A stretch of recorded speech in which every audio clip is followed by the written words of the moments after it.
Well, folks, it gives me great pleasure today to introduce our speaker, Jay Merkle, Executive Director of the Unmanned Aircraft Systems Integration Office at FAA. As his title indicates, Jay is responsible for safely integrating drones into the national airspace system. He has to work with many offices across the agency to accomplish this, including but not limited to the rulemaking people, the general counsel, aircraft certification, air traffic, the next gen organization, and many others. He may not like to admit it though, but he is ultimately responsible for everything coming together to further drone operations in this country. And he's got a lot of, there's a weight on his shoulders in that regard. Jay has had a long career at FAA, rising through progressively more responsible positions in, I'll try and remember, en route and oceanic services, systems engineering, next gen, the program management office, and now in aviation safety. Jay is a graduate of a large Florida State University down the road, which will remain unnamed, and go Knights, and Virginia Tech, go Hokies. And go with that, Hokies. I will hand it over to Jay. And just to redeem myself, I am married to a bull. He is. An industrial engineering graduate of the University of South Florida. So Joe and Dr. Zhang, thank you for the kind introduction. I do have slides today, but as I said early, I strongly encourage you to ask questions. Now, I'm used to using 2 devices, but today I'm restricted to 1. So it's a little hard for me to see the chat room and everything. So Dr. Zhang and Joe, if you could, as I'm presenting, if you have questions from anyone who's watching or listening, if you could just prompt me, because I might not catch them in the box today. Yeah, I will monitor the chatting room and let you know if there are any questions. Okay, perfect. And you can see my slides, correct? Yes, yes. I guess we can raise a hand if we want to interject. Yeah, actually, if you give me an auditory clue, that'd be even better, because for some reason I'm doing this in full screen mode with the slides. So right, got it. Okay, as Joe said, I am responsible for the safe integration of drones into the national airspace system here in the United States. I also have the responsibility of leading the FAA in global harmonization on standards and integration for drones or unmanned aircraft systems. So I have a presentation. I strongly suggest that you interrupt me with questions. I will not read the slides. I will give you the big ideas from the slides and look forward to the interaction and discussion. So unmanned aircraft systems, what's all the excitement about?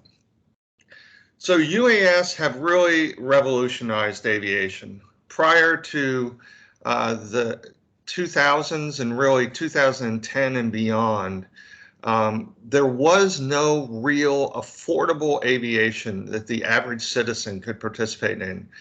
Taking flight lessons or building your own aircraft, those were all expensive endeavors.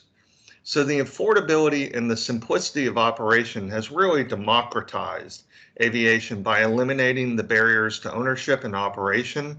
That started out initially both recreational and industrial. In industry, they're an incredible tool, particularly to substitute unmanned aircraft systems for manned aircraft in the same mission. They're largely taking humans out of harm's way. Perfect example. Today, there are many people who make their living inspecting power lines, pipelines, railroads with manned aircraft. They're flying at low altitudes around obstacles, and it's quite dangerous. We see accidents and fatalities frequently in this area. Also, there are non-aviation tasks that are now being done with drones, like bridge inspections. Being able to go under bridges and inspect versus sending humans under there. sending the drones out to look for blocked culverts on railway, not bypasses, right-of-ways. Which when these culverts get backed up and cause large flooding, it leads to train derailments and very expensive environmental cleanups. So this really can reduce the cost of an aviation operation easily 100 times. They also largely fly in unused or underused airspace. So prior to the advent of small UAS in particular, the airspace below 500 feet, which is under normal conditions for a general aviation or commercial pilot, is not to be used unless they're arriving or departing from an airport, partly to avoid obstacles, but partly also for safety. There are vast parts of this country below that altitude that now are active airspace for drones. And I don't know that everyone knows this, but the FAA owns the airspace across the entire United States, from the blade of grass all the way to space. The FAA was not prepared particularly well to manage the airspace 500 feet and below down to that blade of grass. And it's one of those things that we've been struggling with. We knew how to manage airspace arriving and departing around airports, but when I look out at my suburban community, technically right down my street is navigable airspace for a drone. And the FAA simply was not ready to provide that. It does also transform the lives and improve the well-being of local communities. We've seen extensive use of drones to deliver medicine during COVID. It's been absolutely vital in places like Alaska, where they're trying to keep the indigenous population from being exposed to COVID and to the other populations, so being able to use drones there. You might have seen the press reports. The villages not far from where you are in Tampa, their UPS Flight Forward is using a drone to deliver products from a CVS. And this was really all made possible by the advances in electric propulsion that come from both the motors and the batteries, and really software-based flight controls that were small enough to put on aircraft. So why is this such a huge challenge for the FAA? Well, whenever we look at an aviation endeavor, there are really three main components. There's airworthiness, or the aircraft. There's the operation, which includes the pilot, the operator, training, maintenance, and then there's airspace. And really, since approximately the 1950s, with very few changes other than some procedural upgrades that allow more precise flying, the interfaces among these three areas have stayed static. If I look at the basic navigation interfaces for an aircraft in the 1960s or 70s, they are the same as the most advanced Boeing or Airbus aircraft we have today. The methods we use to manage airspace, dividing it up into sectors and having controllers manage it, and arrival departure routes, these are all based on the radar separation procedures that were largely put in place in the 70s. And airworthiness, while there have been some advances in manufacturing, it's largely still approving designs the same way we have for years. So what UAS does is it really changes where the boundaries of these interfaces are. Great example. Things that used to be operational or pilot functions are now absolutely embedded in the design of the aircraft. So now they become airworthiness issues. Likewise, ways that we did manage airspace are now largely managed on the airworthiness or the operational side. So we're really having to figure out how all these changes in the interfaces allow us to bring about safe integration. Likewise, we have a safety continuum. So not all aircraft are built to the same safety standard. When I look at a Part 25 transport aircraft, the kind that you or I would fly on to go either a regional, or excuse me, cross-country Part 121 operator, going down to business jets, these aircraft that carry large or carry people must meet a much higher standard than, say, a light sport aircraft or an amateur built. If you think about the kind of operations that people do with powered parachutes or gliders or gyrocopters, well, not wanting to be morose, but it's really that pilot and that operator is the sole person taking the risk, and we give them much more leeway in taking the risk. So we have to figure out where, for specific operations, do these drones fall on this safety continuum. So what's our approach? Around 2016, we realized that we were failing miserably. And one of the reasons we were failing miserably is we were taking our traditional regulatory airspace integration approach, trying to write the rules before we allowed people to operate. In 2016, we made an enormous pivot. And we said, we're going to emphasize safe, kind of bounded operations first, and get the FAA and industry synchronized on moving together, and then promote innovation. So rather than inhibiting innovation, we specifically wanted to use these operations to explore our whole systems approach to operations, aircraft, airworthiness, and airspace. That really led us to this incremental approach to UAS integration, and that these are best. So we didn't try and change all the regulations. We tried to use the regulations we had to enable operations. Now, I will talk a little later about some regulations we have put in place or are putting in place. And where do we really need to get to? In the visual line of sight area, so I can see the aircraft, I'm controlling the aircraft. We're pretty much there in terms of regulation. But those really aren't scaling operations. Where we really need to get to are repeatable, scalable operations. Right now, we do a lot of things by waiver and exemption, but we really need to get to this repeatable and scalable so we can unlock the safety benefits, the economic benefits, and the societal benefits of these aircraft. If you notice, I keep calling them aircraft. They are aircraft by statute. So the United States Congress has declared any of these aircraft greater than 0.55 pounds or 250 grams as aircraft. Just the same that a Boeing is an aircraft. So what kind of operations do we have? We have civil operations. Most of you, if you're remote pilots, probably use Part 107, the small UAS visual line of sight rule. We do have people operating in Part 91, which is the general aviation rule. They operate under an airworthiness exemption or an experimental aircraft exemption.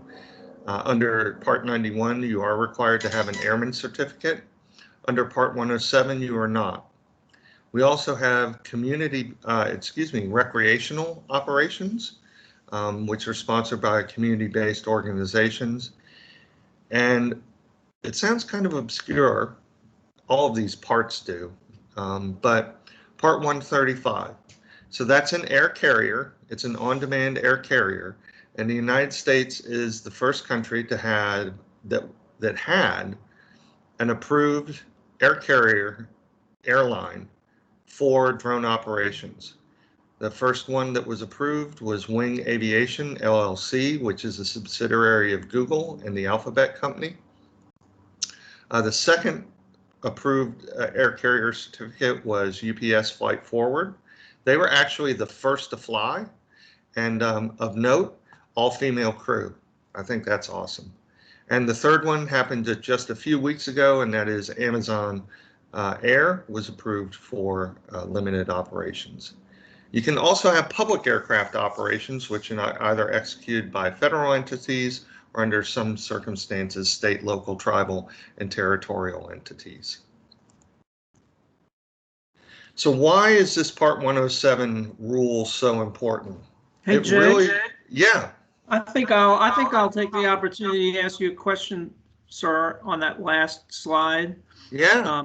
Some of my colleagues from another state university have been asking about whether they should operate for their research efforts under the public aircraft operation regime as opposed to Part 107, so a state university. What are your thoughts on that? So taking advantage of the aeronautical research clause and authority to operate as a public aircraft operation allows you as the operator to accept the risk associated with that operation, and definitely has advantages in terms of you being able to fly quickly and to fly operations that don't need to be your airspace. You may still need a COA or a certificate of authorization to get into an airspace, but once you're there, you're responsible for that flight. And that is a real advantage for people doing aeronautical research. The alternative, flying under 107, if you don't meet all the requirements of 107, you either have to come to the FAA for a waiver or an exemption, and that's a time-consuming process. And really, then you're asking the FAA to buy off on the risk, and we might not be as risk tolerant as you would be. And does that AC that you cite there sort of describe the process for public aircraft operators? Yes. And later on, I think I have it here. If I don't, I'll send it. But we run the UAS Support Center, which is both a telephone line and an email box where we answer all questions UAS related. So you can, if you have any questions about what you read, you can always contact our support center. You actually get to talk to a real human. It's not a, we have real folks staffing those during business hours, and you get a real response from a real human. Terrific. Thanks. Yeah. So 107, very, very important rule. It applies to small UAS from 0.55 to 55 pounds. It is flown as civil, not public aircraft, uncontrolled airspace. You can read all of this. But the most important thing is its visual line of sight, and it requires the operator or someone else to be a visual observer. And that's the purpose. For the purpose of that is to ensure that you are seeing other aircraft in the airspace and making sure you maintain well clear of those aircraft. And the drones need to be registered and marked. And here's a quirky little thing that, boy, we get so many companies who come in. They want to do beyond visual line of sight operations for hire or compensation. That is strictly prohibited under Part 107. You actually have to move in to Part 91, Part 135, or Part 137. So there are, let me go back a slide. This flying not over people and daylight hours has been a real area where folks have sought relief. So you can see night operations and ops over people are the most requested provisions for waiver. The night operations go relatively quickly. Operations over people tends to be more difficult, but there is a process to ask for that. So we're getting close to the end of the whole regulatory piece, but this starts saying, where are we going? We call this our path to integration. And you see it starts in the lower left-hand corner with recreational modelers. We moved up to commercial line of sight. We're currently working on commercially beyond visual line of sight. We have some initiatives in the cargo area, but we do not have them operating to a rule yet. And then we're moving on to passengers on board, or what some people call urban air mobility or advanced air mobility. A few facts and figures.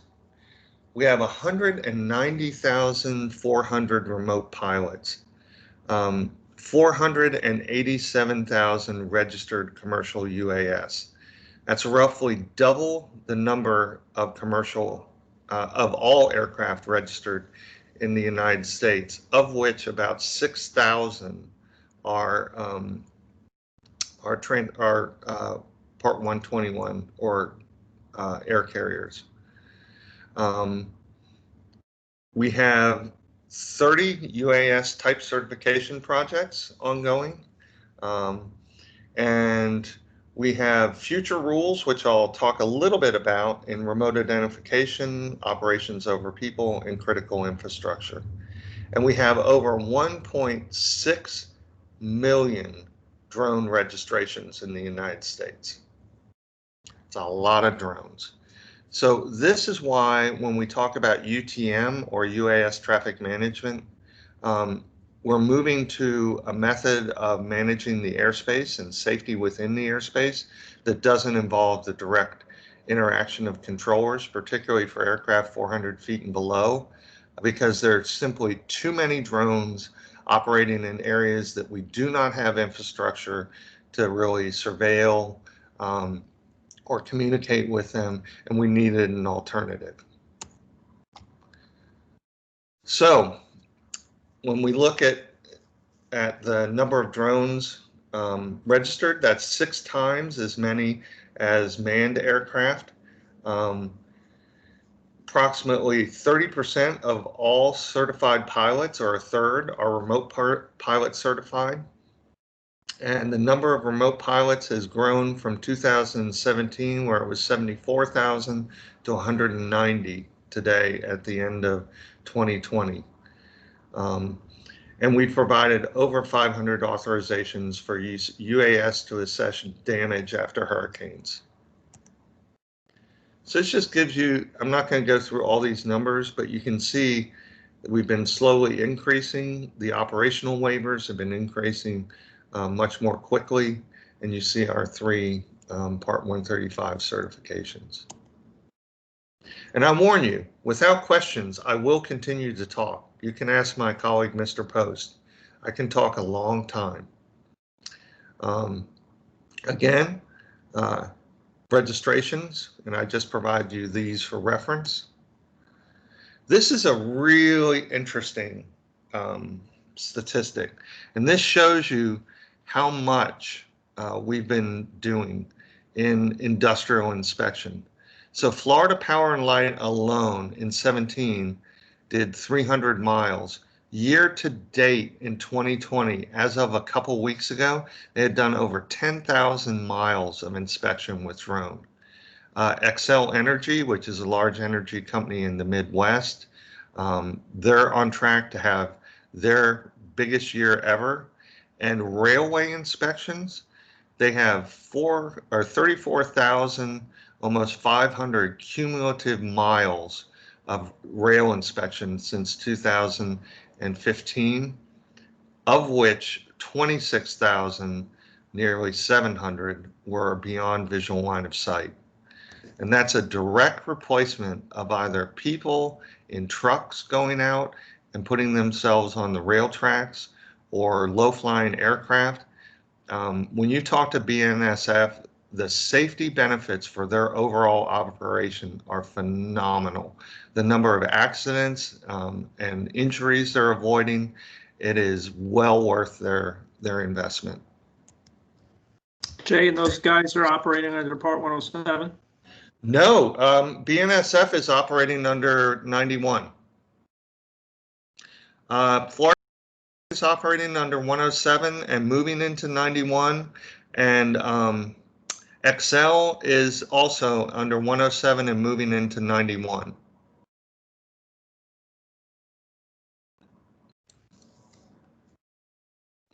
Partly, BNSF's aircraft is much larger, Joe. It's a fixed wing aircraft, approximately, I think it's an 18-foot wingspan. It's a gasoline-powered aircraft. It has a range of about 200 nautical miles. Okay. And they're moving that aircraft into type certification. The Florida Power and Light is a DJI Mavic, and Xcel Energy is a Pulse Vapor, which is in the middle. It's just under 55 pounds, but it's also a gasoline-powered aircraft. So the integration pilot program, this really was the jumpstart we needed. What is it at a glance? It was created by a presidential directive from President Trump to Secretary Elaine Chao of Transportation, and there were three main thrusts in that presidential directive: develop and test the concepts, inform future guidelines and regulations, and evaluate involvement of state, local, and tribal governments. So what have we been doing under this? We developed with industry the whole delivery model. We refined how to do the linear infrastructure, event monitoring like football events, CNN, news gathering. In fact, we just recently did an approval for CNN to do news gathering over the Supreme Court area after Justice Ruth Bader Ginsburg.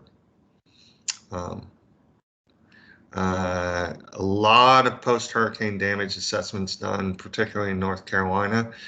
Out in Nevada, they're using it for river rescue. And then law enforcement, if you ever have the chance and can look up Chula Vista Police Department, drone as a first responder, it's amazing what they're doing with that. The aircraft is used to arrive on scene early and surveil the scene. And they've got some great videos showing you when the aircraft gets there. They're really collecting intelligence so that when the officers get to the scene, they know what's happening. And they've got some really compelling videos where they show it's been so good for not only the officers, but the people on scene. And the one example I love is there was a deployment where the call that came in was there was a person with a gun at a taco stand that was acting strangely and might be there to harm themselves or harm others. Well, that naturally gets a police officer ready to, engage and, be prepared to use deadly force and all of that, really gets them hyped up. As the aircraft hovered, they actually saw the person with what looked like a gun, all of a sudden pulled the trigger. It was a lighter, and he was using it to light a cigarette. They told that to the officers. Now the officers know they really don't have a weapon situation. They just need to go in there and find out what's going on with that individual. We've had over 16,240 flights in the course of 3 years. We've done, as I mentioned, the drone as a first responder, and we've really seen in Virginia the impact of drone delivery and the economic capability that it's produced. And we are using it to inform rules and policy. Wow. We have 9 lead participants across the United States. We did have one in Florida from my hometown, Fort Myers. It was the Lee County Mosquito Control District. Unfortunately, due to funding, they couldn't continue. When I send the slides, you can look at this, but we've got a diverse set of operations across the United States. What are our major achievements? UPS Flight Forward and Wing, as I said, certified as drone air carriers. We've done over 1,500 drone medical deliveries for more than 6,000 patients at WakeMed Medical Campus in Raleigh. Since Wing started operating roughly October of 2019, they've delivered over 1,500 commercial packages. excuse me, we've been demonstrating remote ID technology as capable of real-time flight tracking. I've mentioned the power lines, and Choctaw Nation of Oklahoma is the first public aircraft operator for a tribal nation in the United States, and they're using it to service their community. So what are the benefits, the societal and community? Yes, Dr. Zhang? Yes. So you, in previous slide, you mentioned that Uber actually did a food delivery. Yes. Yeah, they used food delivery, and then say they use ID technology by the air traffic control. Does that mean the air traffic control, local air traffic control, work together with Uber on this test? Yes, they did. And with the Navy, they showed that the remote ID technology that conforms to the ASTM standard could be made for situation awareness when a drone was operating close by them. Okay, so if there's any guidance from the air traffic control, then basically they are not guiding them. This was situation awareness only. Okay, and 400 feet and below, the air traffic organization has decided they will provide no services to drones. I see. Okay, thank you. Mm-hmm. Oh, and the pictures on the right, that's the Wing Hummingbird aircraft out on a package delivery. I see. Oh. Okay. Mm-hmm. So one of the things that's so important with drones, we knew it coming out of traditional aviation, but in traditional it's community involvement and community acceptance. Traditional aviation, this largely revolves around airports and aircraft noise. But because these aircraft don't take off from airports typically, and have very different noise characteristics, and people have very different concerns. There's a lot of concerns about privacy and security. If the community is not willing to accept the operation, they will shut it down. And Wing actually experienced that when they were doing some trials in Australia, and as a result learned from that and did a phenomenal job in Christiansburg. And we found that largely in disaster response, absolutely no questions. The police, it's funny, in California, it's been widely accepted. In Virginia, it was not accepted by the local communities not acceptable to have local communities operate the drones. Excuse me.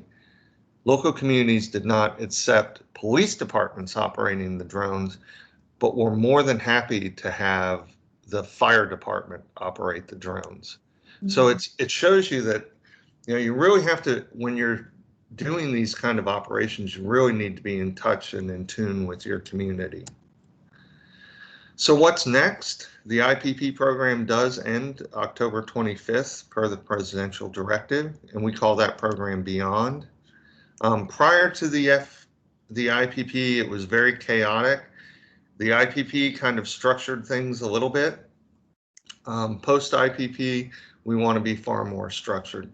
And we really have two remaining challenges, really getting to scalable beyond visual line of sight and really understanding the societal and economic benefits and how that impacts our ability to provide a safe airspace. Excuse me. As I said, our challenge is really repeatable, scalable, and economically viable operations. We'll be integrating beyond visual line of sight operations. We'll use this to improve our internal processes, making it more consistent and repeatable, transition to operating by the rule, and really get those local communities involved. Okay, unmanned traffic management, which I now call the cautionary tale of a duck milk salesman. So why did I decide to call it a duck milk salesman?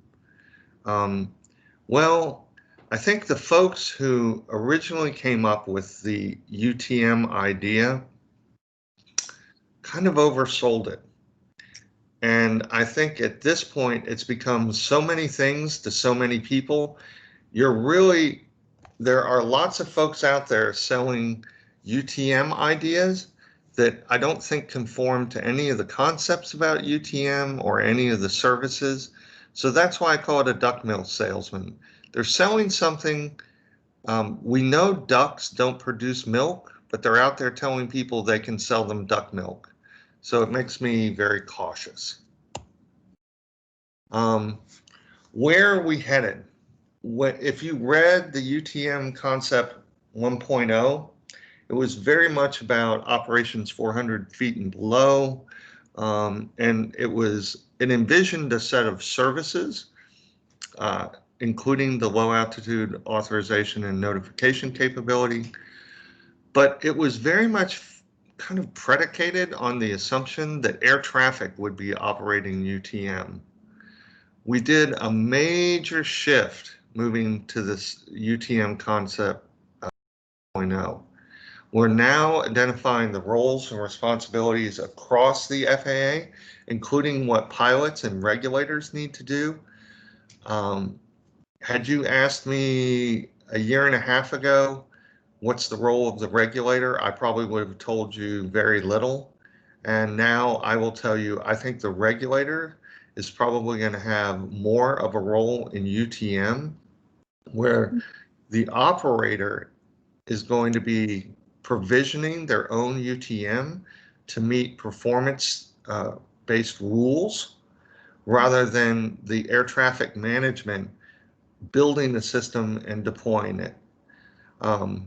We are looking additionally at more complex operations across both uncontrolled and controlled airspace. And we introduced a series of scenarios, which you can read at the appendices to the concept, that introduce how we envision beyond visual line of sight in controlled airspace. And that area, if I was a student interested in trying to get inside the head of the people who think about UTM, that's the area I would focus on first. So what's next? We're being very clear that everyone who flies a drone will be participating at some level in UTM. We're looking at the other types of operations we need to plan for and what else needs to be supported in the ecosystem. And primarily, we're starting to see increasing needs from our security partners at the federal level, and then state and local police and public safety. What are our tenets of UTM 2.0? It's how the FAA will support operations. It uses industry's ability to supply services under the FAA's regulatory authority, where these services do not currently exist. And it envisions a community-based cooperative traffic management ecosystem. Those last two are a huge philosophical shift for us. The regulatory piece, and then the fact that it's the community provisioning it for themselves rather than us provisioning it, particularly as an air navigation service provider, or as we're known in the United States, the Air Traffic Organization. It very much assumes operator to operator and operator to FAA communication through a distributed information network. It makes real-time airspace constraints available to UAS operators. So we are moving away from the notion of sort of static charting, as you know it in traditional aviation, to a more dynamic understanding of the airspace and its constraints. On-demand access to information. And the service suppliers will provide services to the UAS community. They'll connect the operators and other entities to enable information flow and promote shared situation awareness among UTM operators. What will the operators be responsible for? Meeting the requirements established in the type of operation and associated airspace where they operate and complying with all regulations. So that's a pretty high level abstract statement. Let me break it down. Think about this in, if you think about this in terms of an analog or metaphor to instrument flight rules, instrument flight rules have a number of requirements, and not all of the performance is the same. We can look at navigation, relatively low precision navigation required for some activities. But if you're executing certain required navigation performance procedures in and out of an airport, you might have a much higher level performance required in your navigation. So that's what we're talking about here. If you're operating in Class G or uncontrolled airspace in a cornfield over Iowa with no one else around, the performance requirements are going to be much lower than if you're operating in a suburban area like this, where there might be other low-level traditional aviation traffic. There might also be a number of other drones providing package delivery services, roof inspection, infrastructure inspection, all of that.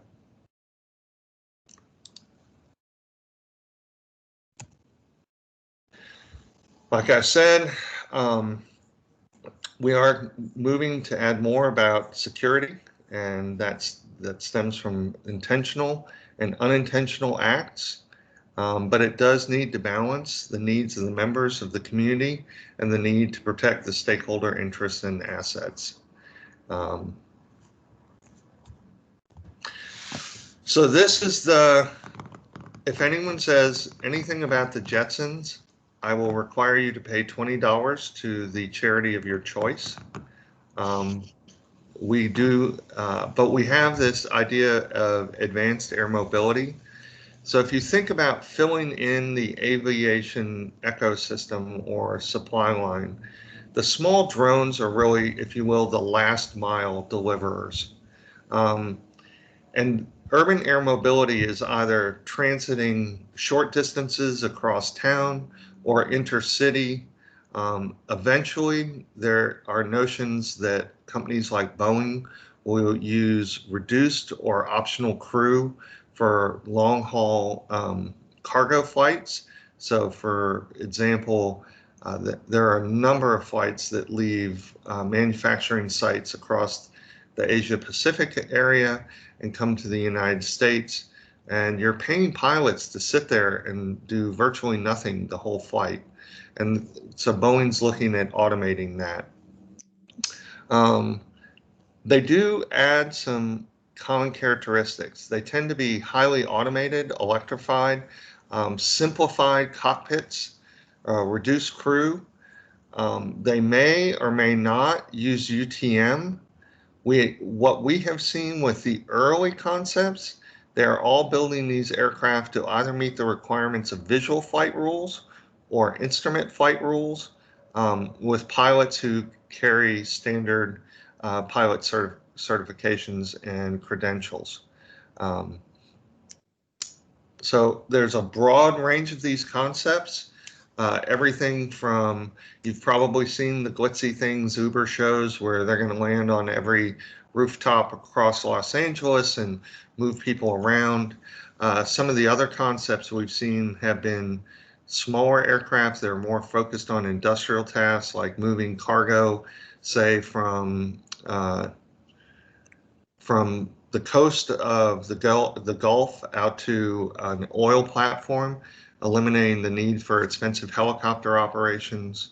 A lot of use of these aircraft out west, where you have large geographic regions that if you need to transport either time-sensitive or sensitive cargo, like parts for oil wells, repairing power lines, that sort of thing, you can move them across those areas quickly. Sure. So I have a question. So when you talk about the UTM expired air traffic management, I know that advanced I don't know why it's so echo. Anyway, so for the advanced, a lot of the companies, private companies, are very interested in providing, the third-party air traffic management or the type of services to the operators. Yes. I was wondering, I assume that FAA will also look into if the companies, will FAA certify those companies for providing that type of services? That is a great question. And when we say that they will need to meet some performance-based regulation, that's exactly what we're talking about. They will have to demonstrate by a method or means of compliance that they have met the performance associated with the regulatory or the rule. And then what we will do is say that you have met the requirements of the rule. Typically, when we say certify, it has to do with design approval or production approval associated with airworthiness. But we will, in fact, determine that they meet the requirements of the rule. Yes, so we completely believe that third parties are going to be supplying this. We want to invest as little as possible in UTM. Mostly where we think our investments will be one, in the regulatory oversight, and two, there is some information coming from UTM that may be useful to us, and then we would be in the business of working with those third parties to get that information. Jay, would that be akin to an operating certificate for the USSs? So that's what we're debating right now, Joe. We can't decide, is it just you show that you met the requirements through a means of compliance and a declaration of compliance, or do we actually go all the way to certifying their operation, and then other people say, oh yeah, I'm using that operator with that operational certificate? We're currently having that debate right now.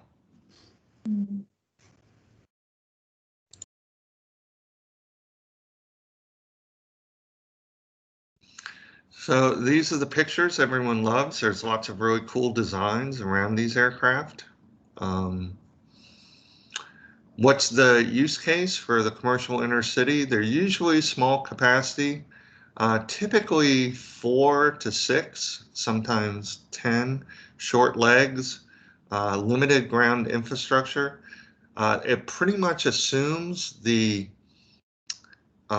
limited TSA involvement that you see. Say you want to go take an air tour of the Grand Canyon, TSA doesn't check you before you crawl into that helicopter. And these assume that model, not the TSA at an airport model. If there are terminals, they would be small terminals, no gate, sort of self-organizing, passengers self-organized to get on the aircraft. Tremendous amount of military interest in it. The big one is DoD has sponsored a challenge. It's called Agility Prime. And what they're really trying to do, and they've invested money in some of these companies, and the idea is they want to be able to have the commercial market supply them with aircraft rather than them, going through a whole design and procurement. And they're really trying to close the gap on what they see in the market and their needs. And it could be everything like the picture you see on the right in some sort of automated medevac. The picture on your left is a more cargo delivery oriented aircraft. Currently, DoD is experimenting with a number of helicopters that they've retrofitted to do these sort of things. But what they're really hoping is industry starts producing aircraft that do the things in the pictures they've shown.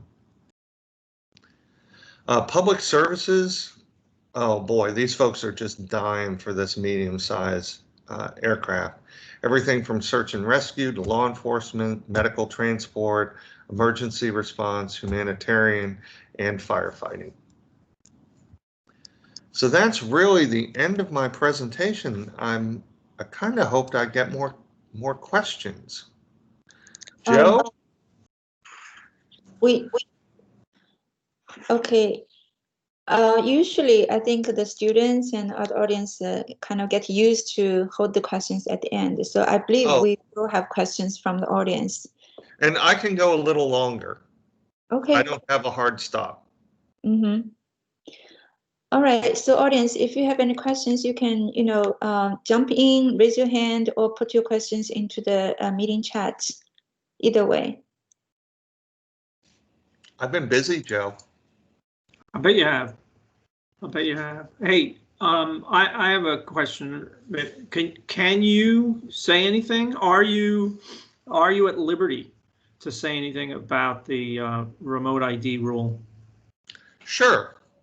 Well, the first thing I can say is, and it may have actually been one of the things that was buzzing in the background, the rule is likely to leave the Department of Transportation and go to the Office of Information and Regulatory Affairs. And for those of you who aren't steeped in the mindless bureaucracy that is your federal government, that is the organization within the White House that coordinates intergovernmental review of all regulation. So it's really the final step before you get to a rule. The FAA doesn't get to publish its rules without everybody looking at it. And so that puts us on track to have that rule done by the end of December, a final rule published by the end of December. At the same time, we're transmitting the night and operations over people rule for the modifications to Part 107. So I think we will have a rule by the end of the year. We published the NPRM Notice of Proposed Rulemaking. Again, if you're not steeped in the mindless bureaucracy that is regulation, every rule according to the American Procedures Act has to go through a public comment period. And so we publish a proposed rule, we get public comment, and the whole purpose is to improve that rule through public comment. And typically a rule gets around 3,000 comments would be a lot. We got over 54,000. And I can tell you, some pretty angry people. Yeah, there were protests outside the FAA building where people had signs of me. Yeah, I ran the picket line, as I recall. Do you? I actually went through it too, Joe, and stopped and looked at them. Nobody recognized that I was the person on the poster above. Okay, Jay, we do have some questions from audience. So one question is, are there any applications for multiple drone flying management system, which means multiple drones flying at the same time and with the coordination? Oh, yes.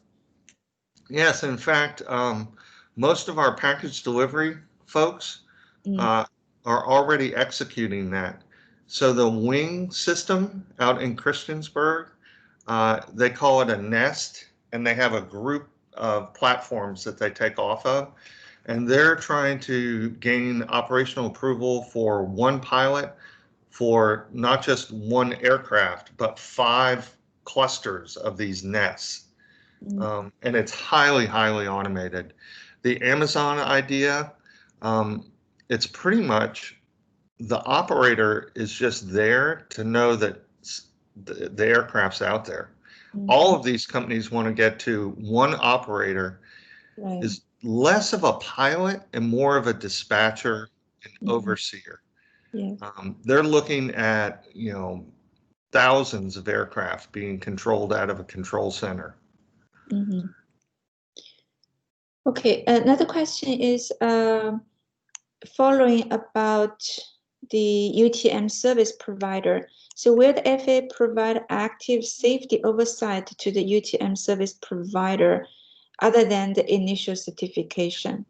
Yes, because when we do approvals like that, we always have a surveillance plan and continual operational safety plan in place.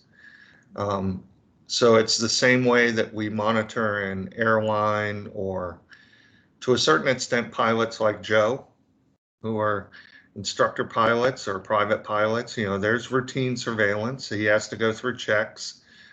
Any operational approval will have some series of checks and routine check-ins. Depending on the service, you might actually have to have documentation and a reporting period. Give you a great example of that. In order to do continuous operational surveillance of the operation in Christiansburg, they keep automated logs of everything they delivered. And periodically the inspector goes out there and just goes through, did you adhere to all the operational rules and restrictions we put in place for your certificate? Mm-hmm. So it's a standard part of safety assurance. Mm-hmm. And one question from audience, which probably, Jorge, you may jump in and clarify your question. What you have written in the chatting room is, how hard is to obtain an UAS license? Well, it's much easier than getting a private pilot's license under Part 61. There are two ways. One, if you want to be a recreational flyer, it isn't available online yet, but it will soon. But it's a very brief knowledge test.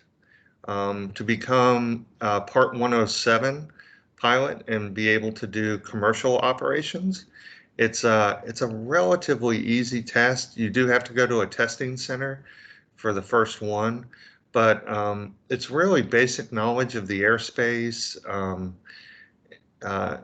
It's not near as hard as going through ground school, and there's no practical skills component.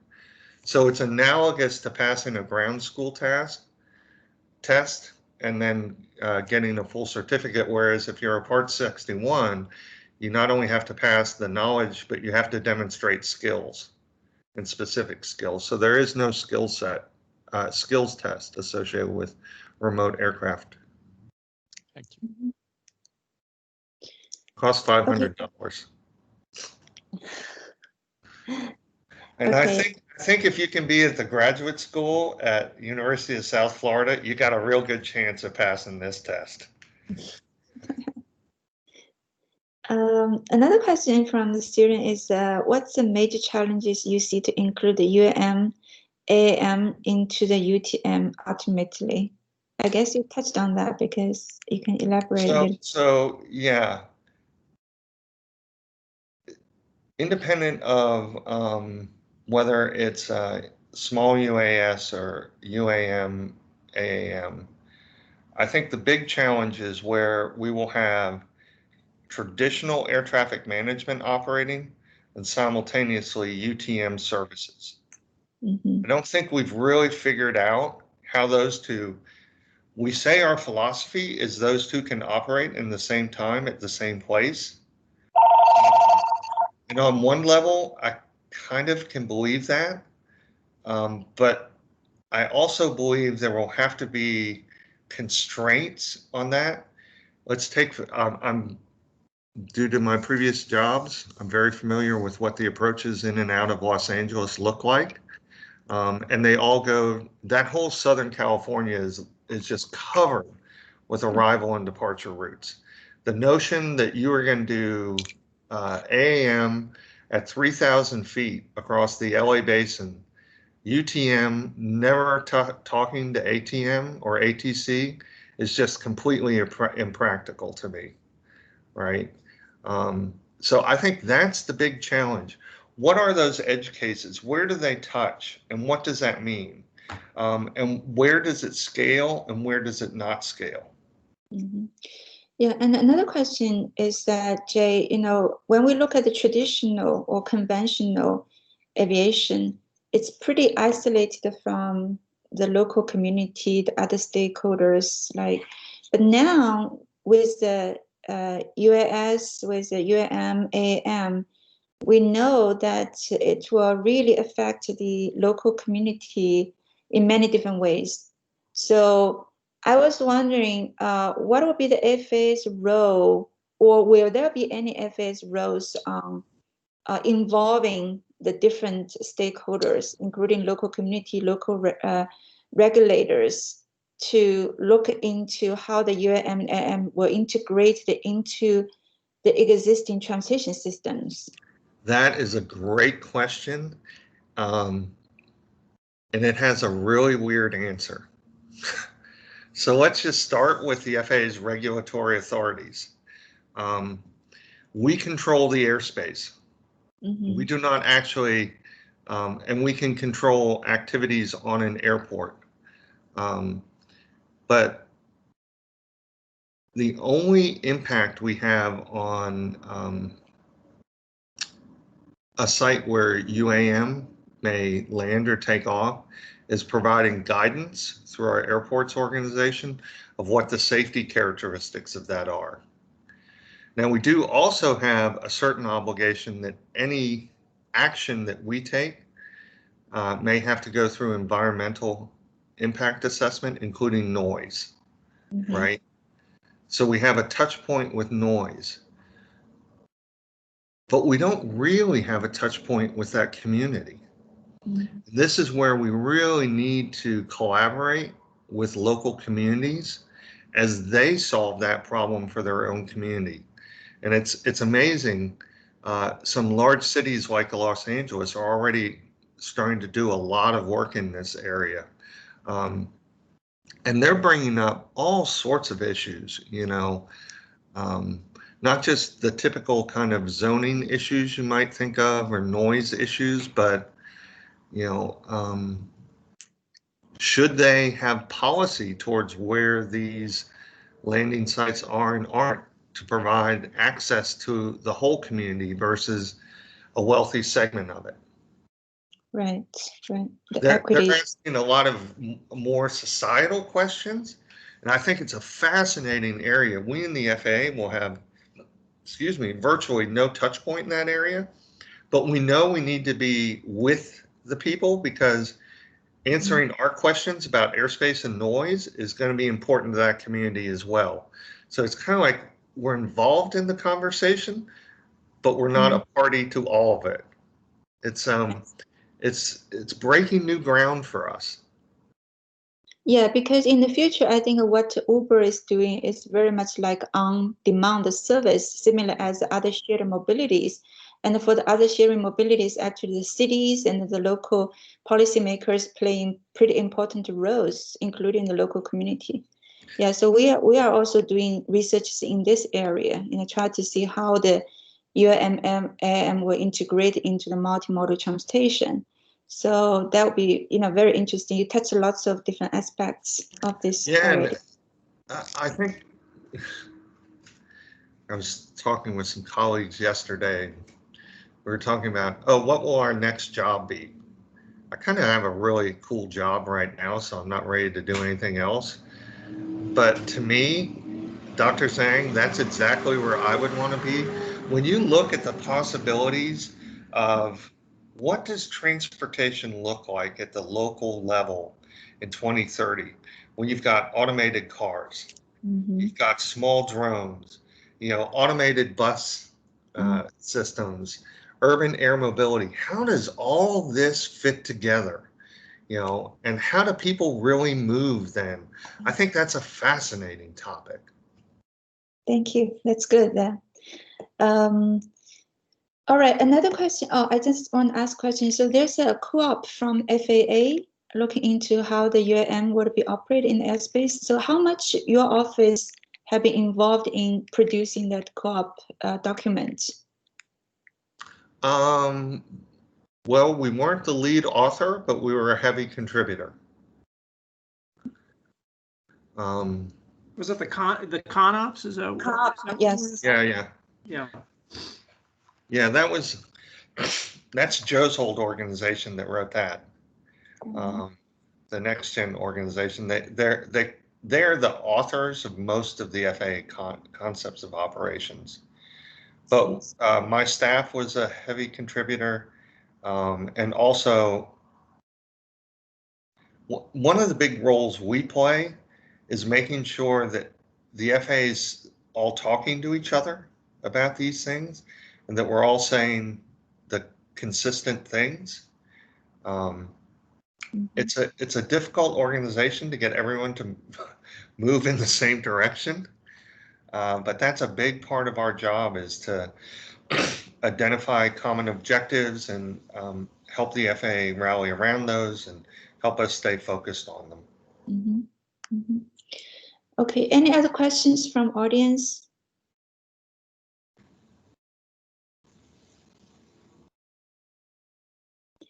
I saw Mark finally join us in the middle.